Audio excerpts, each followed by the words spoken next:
देखिए, आप देख रहे हैं मुजफ्फरनगर में ही तो पार्टी के विषय में नहीं था, समाज के सब लोग एक शानदार उल्लास, दीपावली से वातावरण, भारतीय जनता पार्टी के झंडे लहराना, भारत माता की जय बोलना, वंदे मातरम बोलना, पटाखे, ढोल, ये सब करके।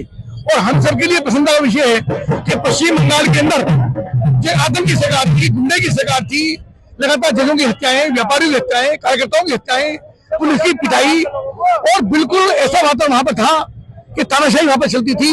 उस तानाशाही का दमन करने का काम भारतीय जनता पार्टी ने किया है। आदरणीय प्रधानमंत्री नरेंद्र मोदी का कुशल नेतृत्व, अमित शाह जी का एक बहुत ही मैजिक उनका योजना, सुनील बंसल बहुत परिश्रम, आदि मुख्यमंत्रियों के हत्या, बहुत सारी विशाल जनसभाएं और कार्यकर्ताओं ने बहुत वहां पर काम किया है। लेकिन आता था इस सरकार को ध्वस्त करके इस आतंक के माहौल को खत्म किया। और निश्चित रूप से पश्चिम बंगाल की जनता आज जश्न और दिवाली मना रही होगी। उनको आतंक की सरकार से आज मुक्ति मिलने का काम हुआ है। वहां पर चैन के साथ लोग लेंगे और एक शानदार सरकार भारतीय जनता पार्टी वहां पर देने का काम करेगी। उसके साथ असम के अंदर, पुडुचेरी के अंदर, यानी 5 में 3 चुनाव हमने जीतने का काम किया है। यानी भरपूर आशीर्वाद जनता का है। और एक तरीके से गंगोत्री से लेके गंगा सागर तक केवल भगवा ही भगवा है, जब इसके अलावा कुछ नहीं है। तो एक दो बच गए हैं,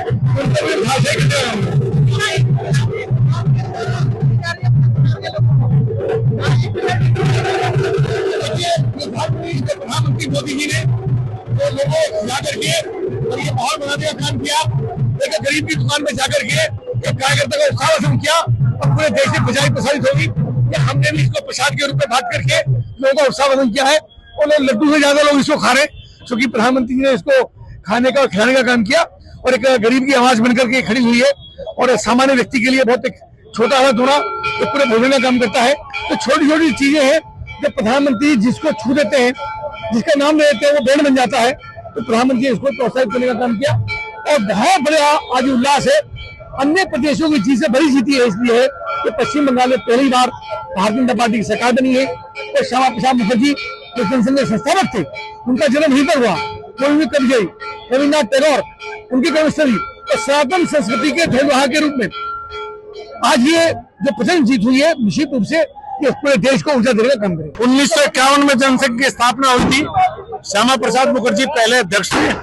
1951 का सपना जो भारतीय जनता पार्टी के कार्यकर्ताओं ने देखा था, आज वो 2024 में मोदी जी के नेतृत्व में वो सपना साकार हुआ है।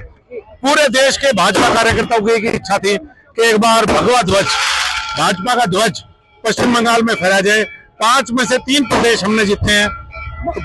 कार्यकर्ताओं में पूरे देश में खुशी की लहर है। ममता बनर्जी ने आरोप लगाया ईवीएम में गड़बड़ी की गई है, उसको लेकर क्या कहेंगे? ये आरोप तो हम सुनते आ रहे हैं पिछले 15 साल से। जहां हारते हैं वहां ईवीएम की गड़बड़ है और जहां भाजपा हार जाती है वहां निष्पक्ष चुनाव है। ये तो वही कहावत है, खिसियानी बिल्ली खम्बा नोचे। अब उन्हें हार स्वीकार करनी चाहिए। गरिमा से बहुत बड़ी हार है और ये मोदी जी का मैजिक है जो चला है बंगाल में, और अमित शाह जी की रणनीति का कमाल है।